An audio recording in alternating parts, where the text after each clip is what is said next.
Evening ஒரு பார்க்ல ஹரிஷும் பவ்யாவும் பால் விளையாடிக்கிட்டு இருந்தாங்க. அத பார்த்த அனாமிகா சந்தோஷப்பட்டுக்கிட்டு இருந்தா. ஆனா ரமேஷ் ஒரு சிமெண்ட் பெஞ்ச்ல சோகமா உட்கார்ந்திருந்தான். அத பார்த்துட்டு அனாமிகா ரமேஷ் கிட்ட போனா. அத்தைய நினைச்சு கவலைப்படுறீங்களா? அதெல்லாம் இல்ல அனாமிகா, ஏதோ ஒர்க் டென்ஷன். என்கிட்ட எதுக்குங்க போய் சொல்றீங்க? அத்தை தானே சொல்லிடுங்களேன். நீங்க எப்ப எப்படி இருப்பீங்கன்னு எனக்கு தெரியாதா? நமக்கு கல்யாணம் ஆகி 10 வருஷம் ஆயிடுச்சு அனாமிகா. நமக்கு 2 குழந்தைங்க ஆயிடுச்சு. ஆனா இப்ப வரைக்கும் அம்மாக்கு கோவம் போகல. நம்ம கிட்ட இப்ப வரைக்கும் பேச மாட்டாங்க. நீங்க ஒரு தடவை ஃபாரின் போயிட்டு வாங்களேங்க. அத்தை மாமாவை போய் பார்த்தா மாதிரியும் ஆச்சு, ஆபீஸ் வேலையா வெளிநாடு போன மாதிரியும் ஆச்சு. அவங்கள எந்த முகத்தோட போய் பார்க்க சொல்ற அனாமிகா? இதே முகத்தோட போய் பாருங்க. பிளாஸ்டிக் சர்ஜரி எதுவும் பண்ணிட்டு போனா அவங்களுக்கு அடையாளம் தெரியாது, மறுபடியும் பெரிய பிரச்சனை ஆயிடும். இப்ப என்ன சிரிக்க சொல்றியா அனாமிகா? அப்படின்னு அனாமிகா கிட்ட சிடுசிடுன்னு பேசினான். அனாமிகாவுக்கு இப்ப கோவம் வந்துருச்சு. அப்ப ரமேஷ் கேக்கபெக்கன்னு சிரிக்க ஆரம்பிச்சிட்டான். அத பார்த்த அனாமிகாவும் சாதாரணமா ஆயிட்டா. நீங்க எப்பவும் இதே மாதிரி சிரிங்க, இதே மாதிரி சந்தோஷமா இருங்க. அப்பதான் என்னாலையும் குழந்தைங்களாலையும் சந்தோஷப்பட முடியும். இத நீங்க மறந்துடாதீங்க. எனக்கும் இதே மாதிரி சிரிச்சுட்டு இருக்கணும்னு தான் ஆசை. ஆனா என்ன பண்றது, என் ஒர்க் டென்ஷன்ல வீட்டுக்கு வந்த உடனேயே அதை உன்கிட்ட காட்டுறேன். அதுக்கப்புறம் எப்படிமா சிரிக்க முடியும்? அதுக்காக தானுங்க இப்படி வெளியில எல்லாம் வர்றது. வாங்க, குழந்தைங்களோட நம்மளும் கொஞ்ச நேரம் விளையாடலாம் அப்படின்னு சொல்லி ரமேஷ கூப்பிட்டுக்கிட்டு பால் விளையாடிக்கிட்டு இருந்த குழந்தைங்க கிட்ட போனா. ஏய் பசங்களா, நானும் டேடியும் கூட விளையாட வந்திருக்கோம். எங்களுக்கு பால போடுங்க, நாங்களும் கேட்ச் பிடிக்கிறோம். அப்படியா டாடி? ஆமாடா. அப்படின்னா நீங்க கொஞ்சம் தூரத்துல போய் நிக்கணும், அப்பதான் பால கேட்ச் பண்ண முடியும் டாடி. ஓகே பேபி அப்படின்னு சொல்லி 4 பேரும் தூரம் தூரமா நின்னுக்கிட்டாங்க. ஆளாளுக்கு பால போட இன்னொருத்தர் பால கேட்ச் பிடிச்சாங்க. இப்படி அந்த குடும்பம் சந்தோஷமா அந்த பார்க்ல விளையாடிக்கிட்டு இருந்தது. இந்த பக்கம் ஃபாரின்ல சாரதாவும் பிரசாதும் வெளியில பனி பொழிஞ்சதால வீட்டுக்குள்ள கேம்ப் ஃபயர் பக்கத்துல உட்காந்து ஒரு பக்கெட் பிரியாணிய சாப்பிட்டுக்கிட்டு இருந்தாங்க. சாரதா, இன்னும் புள்ள மேல இருக்க கோவம் உனக்கு போகலையாமா? எப்படிங்க அது போகும்? நான் இங்க ஃபாரின்ல பார்த்த பொண்ண வேணான்னு அந்த ஏழை பொண்ணு அனாமிகாவை கட்டிக்கிட்டான். அது மட்டுமா, என் பேச்ச அந்த அனாமிகா முன்னாடி சிக்கன் போனை தூக்கி போடுற மாதிரி வீசி எரிஞ்சிட்டானே.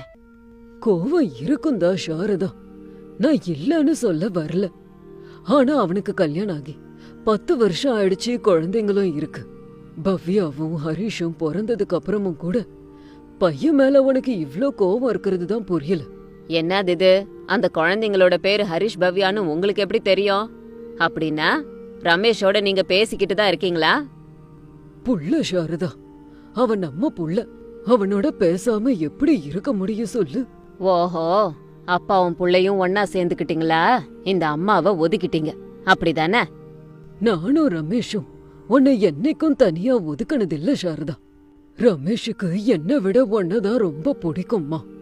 என்கிட்ட 10 வார்த்தை பேசினானா உன்கிட்ட 100 வார்த்தை பேசுவான். என்கிட்டயும் உன்னை பத்தி தான் பேசுவான். எனக்கு கூட புள்ள மேல அக்கறை இல்லையா?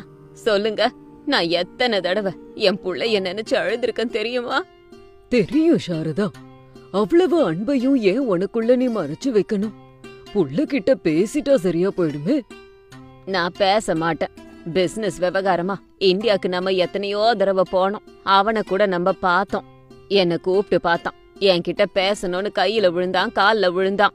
ஆனாலும் நான் பேசவே இல்லை. இதுக்கெல்லாம் என்ன அர்த்தம்? அவ்வளோ நாலேஜ் எனக்கு இல்ல சாரதா அப்படின்னு சொல்லிட்டு சிக்கனை சாப்பிட்டுக்கிட்டு இருந்தாரு. சாரதாவும் பிரசாதும் குழந்தைங்களோட விளையாடிட்டு இருந்தாங்க. இப்படியே நேரம் போயிட்டே இருந்தது. அனாமிகா கிச்சன்ல நின்னுக்கிட்டு ஒரு மேகி பிரியாணிய ரெடி பண்ணிட்டு இருந்தா. அத்தை, மாமா, பசங்களா வாங்க, எல்லாரும் வந்து டைனிங் டேபிள்ல உட்கார்றீங்களா? மேகி பிரியாணி ரெடி ஆகிட்டு இருக்கு அப்படின்னு சத்தமா எல்லாரையும் கூப்பிட்ட உடனேயே வீட்ல உள்ள எல்லாரும் சந்தோஷமா அந்த டைனிங் டேபிளுக்கு வந்தாங்க. வந்த உடனேயே எல்லாரும் நாற்காலில வந்து உட்கார்ந்தாங்க. அனாமிகா எல்லாருக்கும் அவ தயார் பண்ண மேகி பிரியாணிய போட்டுக்கிட்டு இருந்தா. அந்த மேகி பிரியாணி கமகமன்னு மணத்தோட கலக்கிக்கிட்டு இருந்தது. அத பாத்துக்கிட்டு இருந்த சாரதோட வாயில இருந்து ஜொல்லு ஊத்துச்சு. சீக்கிரம் போடுடிமா, பார்த்தாலே வாயெல்லாம் ஊறுது, உடனடியா சாப்பிடணும்னு தோணுது இந்த மனத்துக்கு. ஆமா பாட்டி, இந்த மேகி பிரியாணினா எனக்கும் தங்கச்சிக்கும் ரொம்ப பிடிக்கும் அப்படின்னு சொன்னதும் அனாமிகா எல்லாருக்கும் அவ ஸ்பெஷலா தயார் பண்ண மேகி பிரியாணிய போட்டுக்கிட்டு இருந்தா. ருசியா வெரைட்டியா கமகமான்னு இருந்ததால எல்லாரும் ருசிச்சு சாப்பிட்டாங்க. அனாமிகா கிட்ட அவ தயார் பண்ண மேகி பிரியாணி அற்புதமா இருக்குன்னு பாராட்டினாங்க.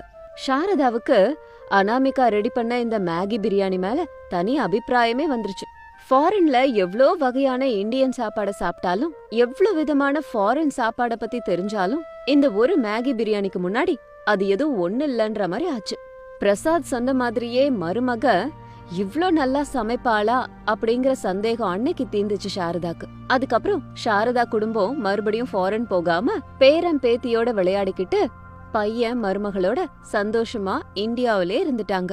இது இன்னைக்கு ஸ்டோரி. இதே மாதிரி இன்னொரு ஸ்டோரியோட உங்களை மறுபடியும் மீட் பண்றேன். அது வரைக்கும் பாய் பாய். மணி ராத்திரி 9 மணியை தாண்டுச்சு. அந்த பணக்கார வீட்ல வாழ்ந்துட்டு இருந்த அனாமிகா குழந்தைங்க 2 பேரையும் கூப்பிட்டுக்கிட்டு பெட்ரூமுக்கு போனா. பசங்களா, நீங்க படுத்து தூங்குங்க, எனக்கு கிச்சன்ல கொஞ்சம் வேலை இருக்கு, நான் போய் அந்த வேலையெல்லாம் முடிச்சிட்டு மறுபடியும் வரேன். சரிங்க மம்மி, நானும் தங்கச்சியும் படுத்து தூங்குறோம் அப்படின்னு சொன்னா. அனாமிகா அங்க இருந்து வெளியில போனா. ஹரிஷும் பவ்யாவும் தூங்குனாங்க. வீட்ல ஒரு மூலையில ஆபீஸ் டேபிள ஏற்பாடு பண்ண ரமேஷ் அதுல உட்கார்ந்து லேப்டாப்ல வேலை பார்த்துக்கிட்டு இருந்தான். அனாமிகா பாலை கொண்டு வந்து அவனுக்கு கொடுத்தான். என்னங்க, நீங்க பாலை குடிச்சிட்டு அந்த டம்ளரை கொடுத்தீங்கன்னா நான் கிச்சன்ல போய் முடிக்க வேண்டியதெல்லாம் முடிச்சிருவேன் அப்படின்னு சொன்னதும் ரமேஷ் எதுவும் பேசாம பாலை குடிச்சான். அப்புறம் அனாமிகா கிட்ட கிளாஸ கொடுத்தான். என்னங்க, மாமாவோட பேசுறேன்னு சொல்லிக்கிட்டே இருந்தீங்களே, பேசுனீங்களா நீங்க? இன்னும் பேசல அனாமிகா, கொஞ்சம் வேலை இருக்கு, அது முடிஞ்சதும் பேசுறேன். அதுக்குள்ள உன்னோட வேலையெல்லாம் போய் நீ முடிச்சிரு, 2 பேரும் பேசுவோம். சரிங்க ரமேஷ். அனு, குழந்தைங்க 2 பேரும் தூங்கிட்டாங்களா? எந்த சத்தமும் இல்லையே. 2 பேரும் தூங்கிட்டாங்கங்க. சரி அனு, நீ போய் வேலையை முடிச்சிட்டு வா. நான் அப்படி போய் கிச்சன்ல உள்ள எல்லா வேலையும் முடிச்சிட்டு வந்துடுறேன் அப்படின்னு சொல்லிட்டு அனாமிகா அங்கிருந்து போனான். ரமேஷ் தொடர்ந்து வேலைய பாத்துட்டு இருந்தான். அதுக்குள்ள ரமேஷோட போன் அடிச்சுது. யார் இந்த நேரத்துலன்னு பார்த்தான். டாடி காலிங் அப்படின்னு வந்துச்சு. தம்பி ரமேஷ், உனக்கு ஒரு குட் நியூஸ்டா. அம்மா என்னோட பேச ஒத்துக்கிட்டாங்களாப்பா? அது இல்லடா, ஆனா இந்தியாக்கு வர்ற ஒத்துக்கிட்டாடா. அப்படியாப்பா? எப்ப வரீங்க 2 பேரும்? இன்னும் 2 நாள்ல வரப்போறோம்டா. மருமக கிட்ட சமையல்ல அசத்தணும், சமையலாலேயே அவங்க அத்தைய கவுத்துறணும்னு சொல்லு. அவளோட சமையலுக்காகவாது எல்லாரும் சேர்ந்து ஒன்னா இருக்கணும்னு உங்க அம்மா நினைக்கட்டும். அவளோட ஸ்பெஷாலிட்டி என்னவோ காட்ட சொல்லு. சரிங்கப்பா, அப்படியே சொல்லிடுறேன். சரிடா கண்ணா, போனை வைக்கிற அப்படின்னு சொல்லிட்டு பிரசாத் போனை கட் பண்ணாரு. ரமேஷும் சந்தோஷப்பட்டான். இப்படியே 2 நாட்கள் போச்சு. ஃபாரின்ல இருந்து சாரதாவும் பிரசாதும் வீட்டுக்கு வந்தாங்க. அனாமிகா மாமியார் மாமனார பார்த்து சந்தோஷப்பட்டான். நல்லா இருக்கீங்களா அத்தை? எவ்வளவு வருஷம் கழிச்சு நீங்க இங்க வந்திருக்கீங்க. வாஹா, உனக்கு இங்கிலீஷ் தெரியாதுல்ல? சாரிம்மா, மறந்து போயிட்டேன். நீ கிராமத்துல இருந்தானே வந்த? ஆமாங்க அத்தை, இங்கிலீஷ் தெரியாத கிராமத்து பொண்ணு. ஒரு நிமிஷம் இங்கே இருங்க அப்படின்னு சொல்லிட்டு அனாமிகா உள்ள போனா. சாரதா பிரசாத் ரமேஷ் குழப்பமா பாத்துக்கிட்டு இருந்தாங்க. அனாமிகா ஹாரத்திய கொண்டு வந்து அவங்களுக்கு ஆரத்தி எடுத்தான். இதெல்லாம் நான்சென்ஸ். என்னோட சந்தோஷத்துக்காக அத்தை அப்படின்னு சொல்லிட்டு அனாமிகா உள்ள போயிட்டான். சாரதாவும் பிரசாதும் வீட்டுக்குள்ள வந்து சோஃபால உட்கார்ந்தாங்க. அப்போ குழந்தைங்க அங்க 2 பேர்கிட்டயும் ஓடி வந்தாங்க. Hello granny, how are you? I am fine baby. What is your name? Bhavya. Good name அப்படின்னு சாரதாவும் பிரசாதும் ஹரிஷ் பவ்யாவோட ஜாலியா பேசிக்கிட்டு இருந்தாங்க. அதுக்குள்ள அனாமிகா அவங்களுக்கு காஃபி கொண்டு வந்து கொடுத்தா. அனாமிகா, ரொம்ப பசியா இருக்கு. உன் சமையல பத்தி உன்னோட மாமனார் ஆஹா ஓஹோன்னாரு. அப்படி சொல்ற அளவுக்கு நீ என்னதான் சமைப்ப? உங்களுக்கு என்ன பிடிக்கும்னு சொல்லுங்கன்னு அதையே செஞ்சு தரேன் அத்தை. இப்போ உங்களுக்கு என்ன சாப்பிடணும்னு தோணுதுன்னு சொல்லுங்க, செய்யறேன். பழசு எதுவும் இல்லாம புதுசா ஏதாவது செய்யு. மட்டனு, சிக்கனு, ஃபிஷ்ஷுன்னு இப்படி பழசா எதுவும் இல்லாம புதுசா ஏதாவது செய்யு. சரிங்க அத்தை. Mummy mummy, Maggi biryani mummy, பாட்டிக்கு தெரியாதுல்ல? ஆமா மம்மி, தாத்தாக்கு கூட தெரியாது இல்லையா? மேகி பிரியாணி செய்யுங்க மம்மி, எனக்கும் சாப்பிடணும் போல இருக்கு. என்னது மேகி பிரியாணியா?